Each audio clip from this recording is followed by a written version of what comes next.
કિન્નર સાથે આવું ક્યારેય નહીં કરતા, જિંદગી બરબાદ થઈ જશે.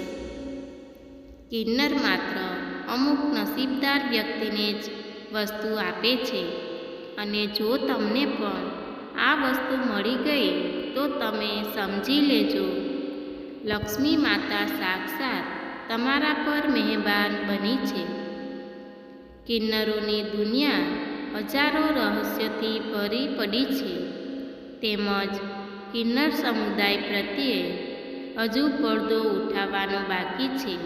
અને કિન્નરોના આવા કેટલાય રહસ્ય છે જેનાથી દુનિયા આજે પણ અજાણ છે, અને આવી બાબતમાં તેમના રહસ્યો સૌ કોઈ જાણવા માંગે છે. તેમજ આ વાત તો તમે જાણી જ હશે કે કિન્નરોને કોઈ તહેવાર કે લગ્નમાં બોલાવવામાં આવે છે. કિન્નરની દુનિયા બહારથી જેટલી અલગ હોય છે એટલી જ રહસ્યમય અંદરથી છે, અને તેમ છતાં તેમના રીતિ રિવાજોને અને સંસ્કારો બીજા અન્ય ધર્મથી બિલકુલ અલગ છે. તેમજ આ સમુદાય અને આપણે ત્રીજો લિંગ અથવા બીજા ઘણા અલગ અલગ નામથી ઓળખીએ છીએ. એવી માન્યતા છે કે જો કોઈ કિન્નરોના આશીર્વાદ તમારી સાથે છે તો તમે ક્યારેય પણ કંગાળ નથી થઈ શકતા.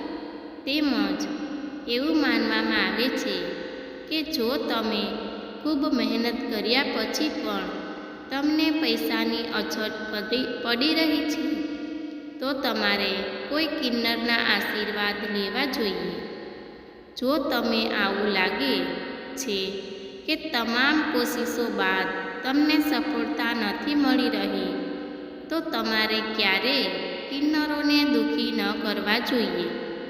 તેમજ આવું કરવાથી તમારી સૂઈ ગયેલી કિસ્મત પણ જાગી શકે છે.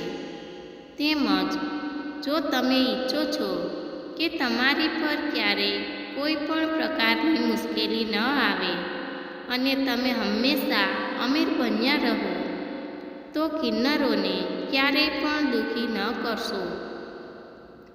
આજકાલ કિન્નરો તમને ઘરથી વધારે ટ્રેનમાં મુસાફરી કરતી વખતે અથવા તો રોડ પર મળી જાય છે, અને તેઓ લોકો પાસે જઈને પૈસા માંગે છે.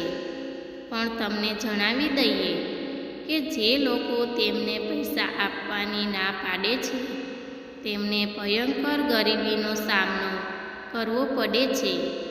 આનાથી બચવાની રીત એક એ છે કે કિન્નર અને તમારી પાસેથી દુઃખી થઈને ન જવા દેશો, કેમ કે કહેવામાં આવે છે કે કિન્નરના આશીર્વાદથી ભાગ્યની વૃદ્ધિ થાય છે.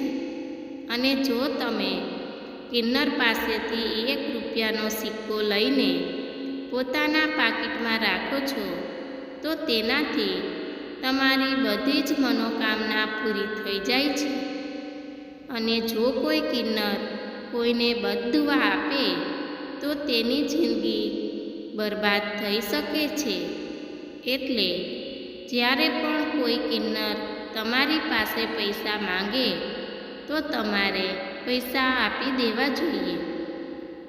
તેમજ આ ઉપરાંત કિન્નર જતી વખતે તેને એમ કહેવું કે ફરી આવજો. તેમજ આ 2 શબ્દો બોલવાથી ભાગ્યની વૃદ્ધિ થાય છે. અમારો વિડીયો પસંદ આવે તો લાઈક, શેર, સબસ્ક્રાઈબ કરવાનું ભૂલશો નહીં. ધન્યવાદ મિત્રો.